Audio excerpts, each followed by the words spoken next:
Hola amigos, bienvenidos a un nuevo episodio de Viajeros Frecuentes. Soy Carlos Rangel Bosque y hoy vamos a explorar la fascinante evolución del transporte aéreo, desde los primeros momentos de la aviación comercial hasta las tendencias que moldean el futuro de los viajes. Este episodio nos sumerge en la historia y el impacto de una industria que ha conectado el mundo, donde descubriremos cómo la aviación ha revolucionado el turismo, transformado economías y enfrentado desafíos únicos en su camino hacia el horizonte del futuro. Para este episodio contamos con la presencia del señor José Castellano Lores. José es un experimentado piloto de transporte de línea aérea con más de 52 años de experiencia en la aviación civil, con licencias de vuelo en Perú, Estados Unidos y Chile. Además de su experiencia como piloto, José se ha especializado en gestión de seguridad, gestión del riesgo, cumplimiento normativo y control de gestión en la industria aeronáutica. Ha trabajado también como instructor acreditado de IATA y consultor internacional de OASI en más de 54 países y además ha desarrollado más de 450 cursos sobre gestión aeronáutica. José ha sido profesor en varias universidades y ha participado en proyectos de reestructuración y capacitación para la OASI, IATA y ALTA. Actualmente es director general de QSL Consult y responsable del desarrollo e implementación del software QSL iWeb para todo tipo de organizaciones del sector aeronáutico. Así pues, sin más, comencemos. Viajeros Frecuentes, un espacio donde se explora el mundo de los viajes y el turismo junto a verdaderos expertos de Latinoamérica. Conversamos sobre la evolución de los diversos segmentos que componen esta industria que nunca se detiene. Casos de éxito y enriquecedoras experiencias de verdaderos viajeros. Prepárate para iniciar juntos este viaje. Viajeros Frecuentes, un podcast de Arcovia. Hola, les habla Carlos Rangel Bosque. Sean todos bienvenidos a tu podcast Viajeros Frecuentes. Hoy vamos a charlar y conversar sobre un tema apasionante, que en lo particular, como hombre ligado a la industria de la aviación comercial, me apasiona el poder conversar con un invitado que nos acompaña hoy, el señor José Castellanos. Y bueno, José, hablemos de de esta pasión que compartimos sobre la industria de aviación comercial. Perfecto. Bienvenido. Muchas gracias. ¿Sí? Primero, gracias por la invitación, así que encantado de estar por acá. Qué bueno. Cuéntanos un poco, ¿qué es eso que nos apasiona a nosotros? ¿Qué es la aviación comercial? ¿Cuáles son sus orígenes? La aviación es algo apasionante, como tú muy bien lo dices. Es una industria muy reciente. Tiene poco más de 100 años nada más. Empieza con los hermanos Wright en 1903. Fue la primera vez que se hizo un vuelo. Y de ahí en adelante había una progresión súper interesante. Los primeros viajes comerciales se hicieron a los pocos años, con Juan Tribe, el fundador de Pan Am, Glenn Curtiss, el que diseñó los aviones Curtiss, y luego empezamos a trabajar muy de cerca con unir distintas regiones. Claro, los aviones eran muy pequeños y las distancias muy cortas. Uno de los primeros vuelos fue justamente en Florida. Así y es. Luego viene todo un cambio, principalmente promovido por el gobierno norteamericano. Ya en los años que se empieza a desarrollar la aviación, el gobierno norteamericano dicta un act que se llama, que era para poder llevar el correo, el US Mail, pero en avión. Y eso realmente catapultó a la industria. Después ya, en los años 40, viene ya la gran, diríamos, transporte masivo por el tema de la guerra. Uh-huh. La Segunda Guerra Mundial, entre el 40 y el 45, fue un desarrollo muy importante. Ahí llegaron los primeros aviones DC-3. Así es. Que dicho sea de paso, fue mi primer avión en Fawcett. Así es. Mi primer vuelo comercial fue un DC-3 Así que yo he pasado toda esa historia del DC-3, DC-4, DC-6, DC-7, hasta llegar al DC-8 y ya después aviones ya todos los aviones modernos. Así es. Pero no, muy interesante, digamos, en los comienzos de la aviación comercial, ¿no? Como bien mencionaste, por ahí en el año 1914, el primer vuelo comercial en Florida, ¿no? Aquel hidroavión que cruzó en 20 minutos no más la bahía de Tampa, ¿no?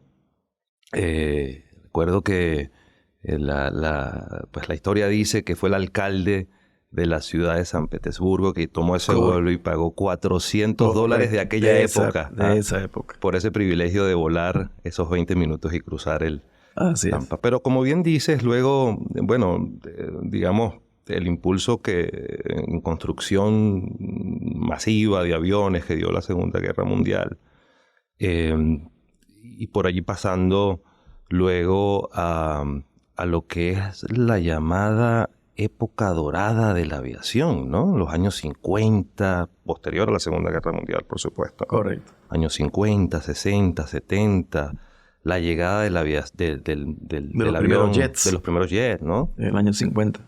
Así es, cuéntanos un poco el lujo. Yo recuerdo que cuando uno ve películas, la Pan American de aquel momento, las aeromosas, viajar era un privilegio, ¿eh, José? Mira, la verdad que, digamos, este lujo, este concepto de el viajero especial de transporte aéreo, se dio antes de la época del jet. Principalmente ya cuando se hizo muy masivo el DC-4, el DC-6, que era una aeronave por primera vez con cabina presurizada. El DC-4 se volaba con oxígeno en la boca. Yo fui piloto de DC-4 y tenía que volar con el oxígeno en la boca. Mira. Pero ya en el DC-6 tenemos lo que se ven en las películas, ¿no? Claro. Asientos que parecían camas y era un comedor donde tú tenías chef que te entregaba el servicio, tú podías escoger el tipo de comida. Así no era como ahora, dice no quiere pollo, quiere pasta, no, había de todo. Había de todo. Sí. La aviación logró un avance también importante luego que fue regulada, porque al principio, como comprenderás, no existían las licencias de vuelo, no existía tráfico aéreo, no habían controladores, eso no existía porque la aviación no existía. Así es. Entonces, en cambio, conforme fue progresando la aviación, se tuvo que regular. Ahí nace ya la OASI, la Organización de Aviación Civil Internacional, en el año 44, que justamente empieza a dictaminar una serie de estándares para los países. Se firma el Convenio de Chicago y los países empiezan a adoptar, obviamente, sus propias regulaciones basadas en los anexos de OASI. Así que eso también ayudó a ordenar un poco. En el año 38 se forma la Junta Aeronáutica Civil, la Civil Aeronautics Board en los Estados Unidos, donde se manejaron inclusive el control de los precios. Todos los precios, muy regulada, los vuelos, claro. Todo eso estuvo archirregulado. Hasta que en el año 78 vino la desregulación. Así es. Vino el Deregulation Act de los Estados Unidos. Salieron un montón de empresas. Más de 100 empresas han salido en los Estados Unidos. Hoy día no queda prácticamente ninguna. Las tres grandes aerolíneas que sobreviven son justamente United, American y Delta. Así es. Que han sido luego de fusiones y fusiones de una serie de compañías. Delta con Northwest, TWA, etcétera, y obviamente American con US Airways, United, Continental. Así que hoy día son las tres grandes. Así es. Después de tantos años de movimiento, son las tres grandes que quedan. Legacy, ¿no es cierto? Porque han salido, obviamente, otras aerolíneas low cost. ¿Y cuándo empiezan las aerolíneas low cost? Las low cost se empiezan a formar ya a partir de los años 60 con PSA en Estados Unidos y luego ya con... Ese es un dato, perdón que te interrumpa, pero ese es un dato muy interesante porque yo creo que en el conocimiento general, ¿no? Se piensa que las low cost son de de creación relativamente reciente, ¿no? Y has dado un dato muy importante, ¿no? Tienen mucho tiempo ya. Ese modelo, digamos, no es un modelo nuevo, pues. No. En esencia, nace en los Estados Unidos, ¿no es cierto? Y luego migra hacia Europa. Ryanair se forma del conocimiento en Estados Unidos. De hecho, Tony Ryan fue el director de Ryanair en Nueva York. Mira. Entonces, él tuvo mucha experiencia en lo que es el movimiento de tráfico aéreo en los Estados Unidos. Y se llevó todo el know-how de Southwest. Claro. Que hasta el día de hoy opera en su propio aeropuerto. Así es. En Dallas. Así es. Y súper interesante, digamos, yéndonos un poquito hacia atrás, ¿no?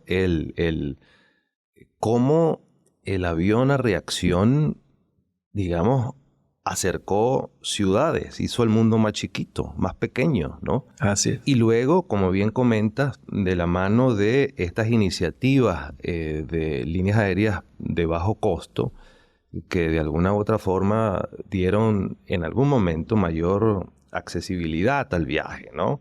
Y de alguna manera, digamos, contribuyeron a que las personas pudiesen hacer turismo en otras latitudes o en otras regiones del mundo, ¿no? Entonces, desde tu perspectiva, ¿qué tan importante ha sido la aviación comercial en el desarrollo del turismo en las diversas regiones, pero particularmente en los países, pues, Bueno, se logró la conectividad aérea, ¿no? Yeah.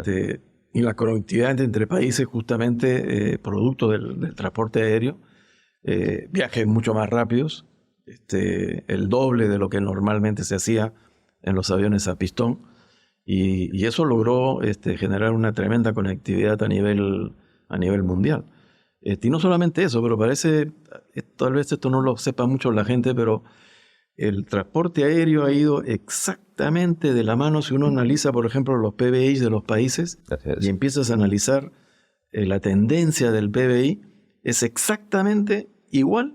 Parece que se superponen las líneas con los viajes. Es increíble. Así es. Entonces, ha logrado desarrollo económico, ha sido muy importante para el desarrollo económico de los países, ha logrado la conectividad.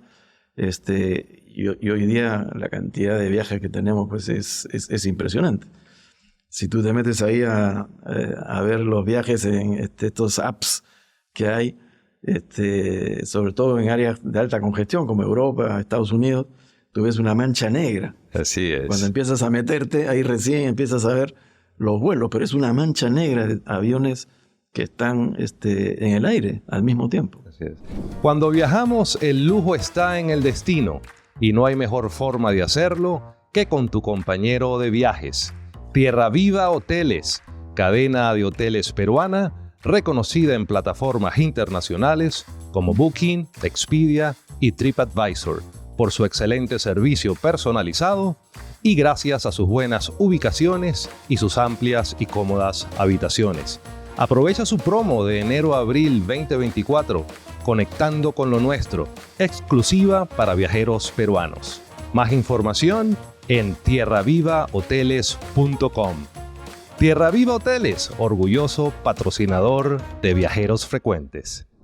Y no nada más el transporte, digamos, de pasajeros, sino la importancia que ha tenido la aviación comercial en la carga, Así ¿no? es. En lo que es el comercio internacional, en cómo, Correcto. digamos, se ha venido desarrollando, digamos, el comercio entre países, en la misma diplomacia, ¿no? Como hoy hay un conflicto diplomático y en 12 horas o en menos está el enviado particular de un gobierno tratando de solventar la situación, ¿no? Entonces, la contribución de la aviación comercial, sin duda alguna, ha sido muy importante, ¿no? Sobre todo el movimiento de carga perecedera. Así O es. sea, ha ayudado muchísimo al desarrollo agroindustrial. Aquí mismo en Perú lo hemos podido ver. El grupo LATAM tenía la operación más grande de espárragos hacia los Estados Unidos. Entonces, la realidad es que ha apoyado mucho a la agroindustria y no te digo nada en la época del COVID. En la época del COVID volábamos solamente aviones con carga, inclusive en la cabina de pasajeros. Así es. Yo estoy trabajando actualmente en Angola para transportes aéreos de Angola, TAG, y en la época del COVID llevábamos en los 777, encima de los asientos, llevábamos carga, lo que se llaman los seat containers. Okay. Y eso era puras vacunas, remedios, equipos de oxígeno. O sea, la relevancia del transporte aéreo durante el COVID ha sido muy, muy grande. A pesar de haber, digamos, haberse visto afectada directamente la industria, sin duda alguna, bueno, por las restricciones de movilidad, por el cierre de fronteras, ¿no? Pero sin duda alguna el aporte que tuvo la aviación comercial durante el COVID en ese sentido fue superlativo, fue extraordinario. El tema del transporte de vacunas, incluso de los productos perecederos, como bien comentas, ¿no? O sea, mantuvo de alguna u otra forma el dinamismo, de cierta manera el dinamismo económico, ¿no? A nivel global. Fíjate que la industria aérea, eso también es probable que mucha gente no lo conozca, hemos sido brutalmente resilientes. O sea, somos los campeones de la resiliencia. Hemos pasado muchas épocas muy difíciles, pero muy difíciles. Épocas relacionadas con crisis políticas, asuntos militares, conflictos militares. Terrorismo. Pandemia, no te digo nada. Yo perdí un contrato en Vietnam con Pacific Airlines, que era una especie de sobrina de Vietnam Airlines, porque me iba a trabajar con ellos y vino la fiebre aviar. Cierto. Se acabó la empresa. Cierto. De un día para otro tuvo que dejar de operar porque ellos operaban principalmente en la zona que era la antigua Indochina y China. Entonces, la fiebre aviar que se origina ahí, se acabaron todos los vuelos. Entonces, hemos pasado pandemias, hemos pasado crisis financieras brutales. Así es. Acá en nuestra región, acuérdate del famoso tequilazo en México. Tal cual. Tremendo. Entonces, hemos sido brutalmente resilientes. Y una industria que no se caracterizó por ser de la que generaba a las empresas participantes los mayores profits. Entonces vimos periodos en donde quiebras, liquidaciones, aerolíneas entrando en el Chapter 11, buscando protección de acreedores, luego las fusiones. Ha sido una industria bien dinámica en todo sentido, ¿no? Pero particularmente de financiero, ¿no? Yo creo que en los últimos años las líneas aéreas ya no se oye una que otra por allí eventualmente, pero han hecho su mejor esfuerzo para ser más eficientes, para lograr, digamos, tener un negocio saludable financieramente. Sustentable, ¿no? En el tiempo. Así es. El problema es que el negocio aéreo, el transporte aéreo como aerolínea, como un operador aéreo, está siempre en la cuerda floja. O sea, las ganancias son pero muy, muy magras, muy magras. Y de cualquier cosa, de cualquier situación que se dé a nivel internacional, simplemente pierdes y vas por debajo de los costos. Y ese es el grave problema que hemos tenido. Problemas en aumento de combustible, cuando fue la época de la OPEP, tú recordarás, el combustible se fue a las nubes.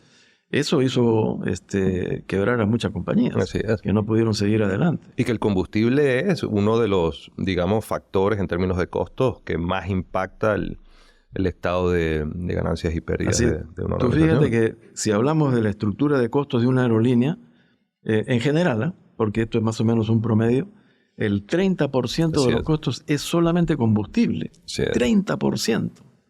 En la low cost es más. Es más del 30% porque, claro, el headcount es menor. Claro. Entonces, pero una aerolínea tradicional, tipo legacy que le llamamos, tiene 30%, un tercio de combustible, un tercio de personal. El otro tercio, todo el resto. Todo el resto, incluyendo amortización de aviones, mantenimiento, pagos a aeropuertos, pagos a las agencias de viaje. Todos los gastos que te puedas imaginar están solamente en ese tercio. Entonces, increíble, ¿no? Si tú quieres ahorrar, tienes que ahorrar en combustible y tienes que ahorrar en personal. Así es. Y eso lo hemos visto hace muchos años atrás. Yo participé en el proyecto en esa época se llamaba el Yield Management System. Tú recordarás que fue American Airlines la que propuso todo esto. En IATA se empezó a trabajar el concepto de Yield Management System hace ya, estoy hablando de los años 80. Y ahí empezamos realmente a darnos cuenta de la estructura de costos y cómo hacer para maximizar los ingresos, ¿no es cierto?, producto de la venta de los asientos. Y recién ahí es que se dio un énfasis especial al tema de ingreso y costos. Claro, claro. En esa época más o menos un average de las líneas aéreas tipo Legacy estuvo en 150 personas por avión. 150 personas por avión. Hoy día... ¿Te refieres a pasajeros? No, personas de trabajo. Ya, listo. Trabajo directo. O sea, tú tienes una aeronave y tienes 150 personas detrás. Listo. Ya sea en mantenimiento, en operaciones de vuelo, en tripulantes de cabina, despachadores, todo lo que significa la operación. El back office y el front office. Listo. Y entonces, desde ese punto de vista, el costo, que era este tercio del personal, era brutalmente alto. O sea, yo he llegado a ver cifras en el caso de American de alrededor de 160 personas por avión. Wow. Que tuvieron que empezar a reducirlo. Hoy día, una empresa Legacy está más o menos en 110, 120 personas por avión. Se han hecho más eficientes. Se han hecho mucho más eficientes. Y la low cost, estamos hablando de 40 personas. Ya. Yo en Viva Aerobús, en México, trabajamos con 38 personas por avión. Y esa diferencia explica un poco a aquellos que nos escuchan y por ahí tienen la oportunidad de vernos, esa diferencia en la cantidad de personas pues, que necesita para operar una legacy carrier, las tradicionales, o una low cost. ¿A qué se debe? Mira, ahí hay una estrategia desde el punto de vista del recurso humano que es muy importante.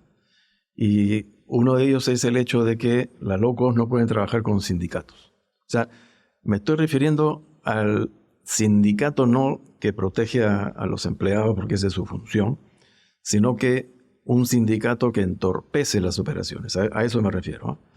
Los sindicatos que protegen al empleado y favorecen a la empresa porque es su sustento, obviamente están haciendo una excelente labor. Pero hay muchos sindicatos que simplemente han bloqueado y bloqueado y bloqueado y bloqueado. Entonces, ¿qué sucede? Que antiguamente en la aviación teníamos cargos para todo. Entonces, si uno hacía una función X, no podía hacer una función Y. Porque no está en mi contrato laboral. Y punto. Entonces tenía que tener una cantidad de personas enorme para poder hacer todas las funciones que tienes que hacer. Claro. Especialmente en el área operacional. En la low cost, yo formé parte de la low cost de Viva Air que le hicimos por primera vez aquí en Perú. Fui el CEO de Viva Air. Somos multifuncionales. Yo como CEO, además, era gerente de operaciones. Mira. Entonces, 2 en 1, como dice. Claro.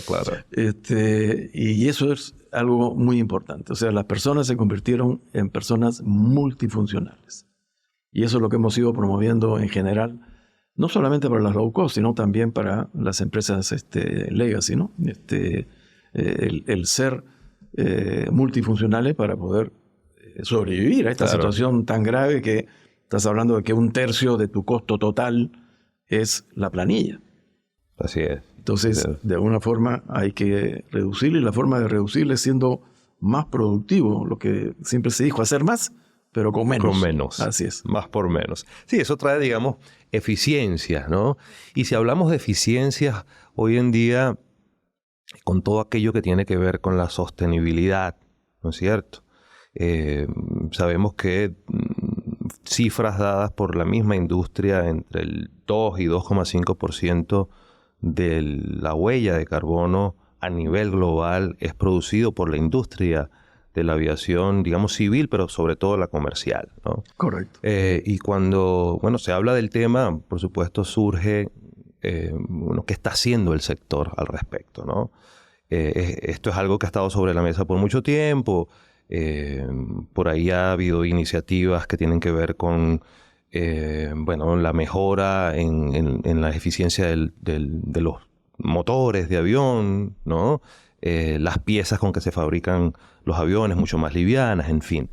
¿Qué está haciendo, José, la industria en ese sentido para poder llegar a reducir su impacto atmosférico y su huella de carbono, pues? Claro. No, en general, proteger el medio ambiente en que vivimos, ¿no? Que ya está suficientemente dañado por una serie de industrias y nosotros mismos. Así es. Que producimos una cantidad de desperdicios sólidos y líquidos, pero brutales, ¿no? Hasta en nuestras propias casas. Así es. Con la basura normal de la casa. Lo que ha sucedido con la industria de la aviación es algo un poquito distinto, porque siempre hubo una orientación hacia el medio ambiente. De hecho, el anexo 16 de la OASI es gestión ambiental. Y lo que se tuvo como restricción de hace mucho tiempo atrás era restricción en ruido y en gases de escape. No solamente el CO2, nosotros producimos nitritos, que eso nadie habla.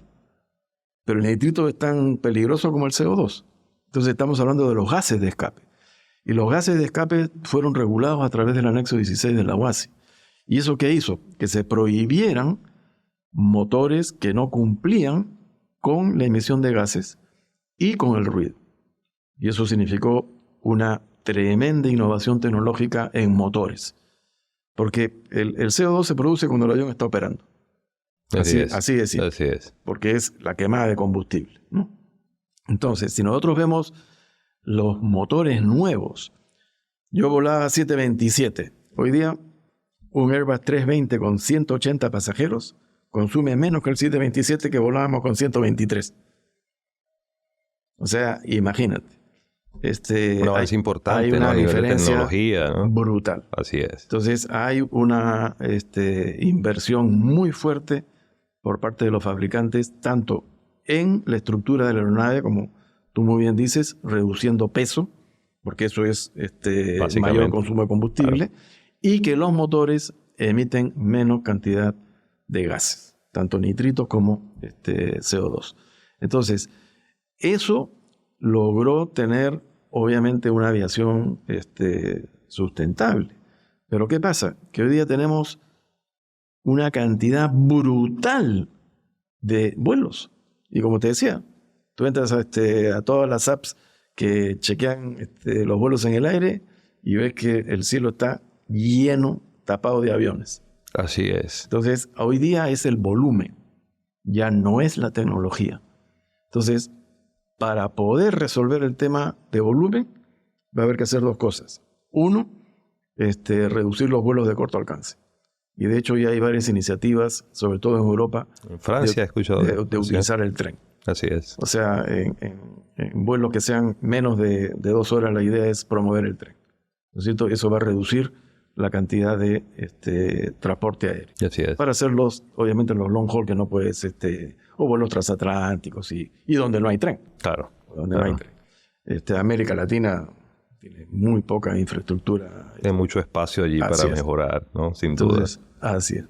Entonces, ¿qué sucede? Que ahora tenemos que ir hacia aviones realmente que consuman combustible que no contamine tanto, o motores eléctricos. Y eso se está investigando, se está trabajando. Ya hay varias empresas que han hecho vuelos utilizando el combustible nuevo, que reduce una cantidad brutal todo lo que es los gases de escape. Cuando estamos de viaje, siempre pensamos en la parte divertida si es de vacaciones o el objetivo que tenemos si es de negocios. Pero muchas veces nos olvidamos de las contingencias que pueden suceder. Para eso existe TSA, Travel Solutions Assistance, la tarjeta de asistencia que te ayudará a resolver cualquier tipo de inconveniente en tu viaje. TSA cubre pérdida de maletas, preexistencias, maternidad, accidentes en el viaje, accidentes deportivos, enfermedades, incluso COVID. ¿Qué mejor que viajar seguro? Conoce más sobre TSA, gran auspiciador de Viajeros Frecuentes. Te dejamos la página web en la descripción de este episodio.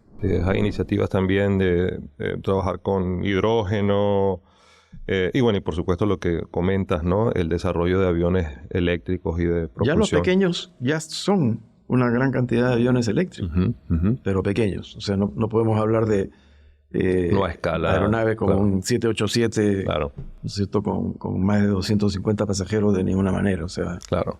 Pero se va a llegar a eso. Hay un compromiso por parte de la IATA, hay un compromiso. Estamos invirtiendo como líneas aéreas en lo que se dice contamino, pero promuevo, por ejemplo, el cultivo de árboles y bosques. Así es. Para reducir el CO2 en la atmósfera. Así es. Entonces, has tocado un tema y con ello quisiera ir, digamos, redondeando, quizás terminando la conversación. Es un tema muy interesante y parte de lo que comentas con relación al volumen de vuelos hoy en día, ¿no?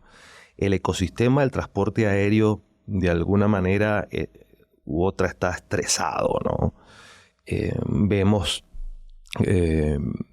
digamos, regiones en donde el área de control de tráfico aéreo está, digamos, comprometida en términos de mucho tráfico de aviones, ¿no? Sistemas seguros, pero con tecnología un poco antigua, no adecuado a los nuevos tiempos, a la nueva demanda, a la cantidad de volumen que se está viendo, particularmente post-COVID, ¿no? Hemos visto también escasez de controladores aéreos. Por otro lado, todo este tema que ocurrió con las dificultades en la cadena de suministro para la elaboración de aeronaves. Entonces, en consecuencia, aeronaves no han sido nuevas, aeronaves no han sido construidas de manera oportuna y no entregadas a tiempo a los operadores aéreos que las requieren para suplir y cumplir con esta necesidad de demanda que hay, ¿no? Y por otro lado, una escasez de pilotos, ¿no? Entonces, digamos, todas estas variables de alguna u otra forma han estresado el ecosistema del transporte aéreo y generando fatiga de alguna manera u otra en distintos factores del ecosistema, pero particularmente en los pilotos. Tú, como experto en gestión de riesgos, experto en estos temas de seguridad, ¿cómo la ves? Bueno, tú has hablado de varias cosas, ¿no es cierto? Un tema es la congestión, que hay hoy día brutal en los aeropuertos. El control de tránsito aéreo, que tiene que ser mucho más efectivo para poder manejar el flujo de tráfico aéreo. Y otro tema, lo que tú comentabas, es la escasez de pilotos. Pero no solamente es la escasez en número. Hoy día en los Estados Unidos, gran cantidad de copilotos no quieren ser capitanes. Así es. O sea, es algo inaudito. Yo, como capitán de aviación toda mi vida, y como tú, un apasionado de la aviación, no puedo concebir el que no sea capitán. Así es. O sea, ese es como se dice, el reward más importante de tu carrera, pasar del lado derecho al lado izquierdo, ¿no es cierto? Así es. Pero sin embargo, los copilotos no quieren asumir responsabilidades, lo cual realmente, como te digo, me parece algo insólito. Nunca lo había visto y nunca había pensado que eso pudiese llegar a suceder. Ese es un tema. Y el otro tema es justamente la escasez, que también se produjo por el tema del COVID. Mucha gente se retiró y no tienen interés de regresar, fíjate. Entonces eso está generando una escasez por el volumen, el aumento. Hoy en día ya prácticamente en todas las aerolíneas estamos muy superior al año 2019. Los vuelos están reventando. Así es. Yo vuelo todas las semanas y los vuelos revientan. Entonces hay una mayor cantidad de vuelos. Hay zonas como México, por ejemplo, que en México ya se superó, pero lejos lo que se tenía en el 2019. En el caso de Estados Unidos, la parte doméstica ha superado.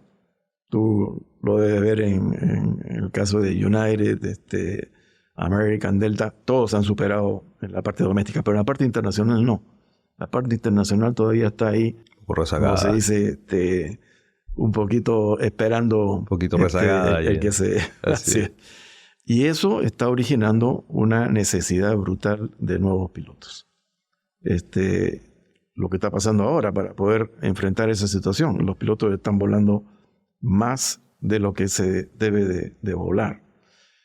sobre todo en vuelos en áreas donde son muy congestionadas, pilotos que hacen 3, 4 aterrizajes al día, que eso es terrible, es tremendamente cansador. Nosotros como pilotos tenemos, y la regulación aeronáutica lo contempla, tenemos un máximo de horas, pero eso es máximo. El problema está que hoy día las líneas aéreas consideran que ese es el estándar. Ese no es el estándar, porque no es lo mismo hacer un vuelo de long haul, donde haces un aterrizaje, un despegue, que hacer un vuelo en rutas domésticas que estás haciendo 5 despegues y 5 aterrizajes en el día, porque tienes legs, ¿no es cierto? Piernas de 45 minutos, claro, 50 minutos. Entonces estás haciendo una cantidad de aterrizajes en el día. Volar 6 horas en una aeronave como el 320, por ejemplo, donde hay que programar mucho en la fase de despegue y aterrizaje, es tremendamente más cansador que hacer un vuelo long haul. Claro. Un Lima-Miami, 5 horas y media, llegas, descansas. En donde te enfrentas a ese estrés particular una sola vez, ¿no es cierto? Y no en el día, y no reiteradas veces como estos vuelos domésticos. Y muchas veces estás haciendo vuelos durante la noche con 2 o 3 noches seguidas, que eso también está pasando. Entonces, el problema está que se cumple con la regulación aeronáutica. Pero no se pasa del máximo. En el umbral superior, lo cual ese es el umbral superior al cual no puedes pasar. Así es. Pero no es lo normal. Así es. Porque lo normal es que tú analices tu operación, la naturaleza de tu operación. No es lo mismo volar un vuelo long haul de pasajeros que volar, por ejemplo, una ambulancia aérea. Claro. Donde tienes además todo el estrés que significa tener una persona que está próxima a fallecer en tu avión. Claro. Entonces, no solamente te preocupas por el vuelo, sino que también estás preocupado del pasajero. ¿Soluciones para este tema? Uno es que tiene que haber más pilotos. Esa es una realidad. Bajar este umbral que se ha convertido en el estándar y que es el máximo, pero no lo normal. Y fomentar la aviación. Por ejemplo, Copa hoy día tiene una escuela en Panamá, en un convenio con un equipo docente, y están promoviendo la formación de pilotos. La formación de pilotos. Lo que pasa es que la formación de pilotos es muy cara. Así es, costosa. Es muy cara en muy corto plazo. Entonces tú no puedes hacer una formación de piloto pues en 5 años como si lo haces para una carrera de ingeniería o administración de empresas o lo que fuere. Entonces tú pagas una mensualidad y en 5 años eres un profesional. Así es. A excepción, si que no sea piloto militar, el piloto civil que va a una escuela de vuelo, normalmente tú lo haces en 2 años. Y entonces en 2 años estás pagando una cantidad enorme que no todos lo tienen. Así es. No todos lo tienen. Entonces, las propias aerolíneas tienen que fomentar eso. Ya hay muchas aerolíneas que han hecho lo que se llama el programa Cadets, los cadetes. Y están formando pilotos para poder de alguna u otra forma ir compensando esta falta de pilotos. Sí. Bueno, José, ha sido sumamente interesante esta charla que hemos tenido el día de hoy. De verdad, te agradezco muchísimo. Creo que da para más, ¿no? Da para más. Seguramente, muy corto el tiempo, muy corto. Sí, seguramente aquí vamos a tenerte nuevamente en algún otro capítulo, porque hay mucho que hablar. Esta industria es fascinante, apasiona mucho y tiene de alguna u otra forma diversos temas, ¿no? Para tratar con profundidad. Y seguramente nos veremos en algún otro capítulo. Pero antes de concluir, quisiera hacerte unas preguntas, ¿no? Unas preguntas cerradas. ¿Es un examen, no? Casi un examen, ¿no? En lo particular. Lo primero que se te venga a la mente, ¿ventana o pasillo? Yo pasillo. ¿Equipaje facturado o carry-on? Carry-on. ¿Business o economy? Business. ¿Avión a reacción o turbohélice? Depende de la ruta. Buena. ¿Chicken or beef? Perdón, no estoy. ¿Carne o pollo? Pollo. ¿Airbus o Boeing? Yo soy Boeing. En el avión, ¿duermes, comes o ves una película? Veo película y duermo. Muy bien. ¿Rezas antes de volar? Sí. ¿Conversas durante el vuelo o prefieres estar en silencio? Silencio, porque yo normalmente trabajo en cuanto llego. Entonces, Así es, tienes que aprovechar. descansar. Muy bien. Y finalmente, ¿la reina de los cielos, el Boeing 747 o el Concorde? El 747. José, muchísimas gracias. Ha sido un gustazo tenerte acá el día de hoy. Y a ustedes no dejen de suscribirse. Nos vemos en una próxima oportunidad. Muchas gracias.